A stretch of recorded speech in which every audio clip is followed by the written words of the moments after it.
তো একটা জিনিস বলি, এই জিনিসটা মেনশন না করলে খুব খারাপ হবে এই বইটার কথা বলতে গিয়ে।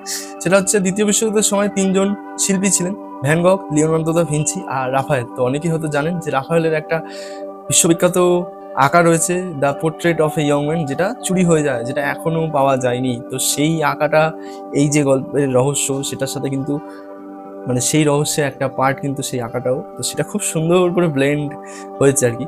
তো এটা আমার অন্যতম ভালো দিক লেগেছে এই পুরো বইটার। মানে প্রথম থেকে আপনার এতটুকু মনে হবে না যে এই আঁকাটারও একটা পার্ট থাকতে পারে, কিন্তু সেটা এত সুন্দরভাবে আসে, মানে মনেই হবে না যে খুবই ইলজিক্যাল বা জাস্ট দুয়ে দুয়ে চার করতে হয় সেই জন্য আঁকাটাকে নেওয়া হয়েছে, যে না, একদম শুরু থেকেই সেটা হিন্টস রয়েছে। আপনি যদি খুব ভালো করে খেয়াল করেন বা খুব ভালো করে পড়েন তাহলে হয়তো আপনি পাবেন, কিন্তু পড়তে পড়তে খুব বেশি মানুষ হয়তো থাকবে না যে যাদের মনে হবে যে বাবা এই রাফাল মানে আঁকাটা, মানে ইনডিরেক্টলি আঁকাটাকে আর কি অ্যাড্রেস করা হচ্ছে। তো ওটা যখন শেষে গিয়ে রিভিল হয়, তো ওটা খুব মানে দারুণ, আর ওটা আমার খুব সুন্দর লেগেছে।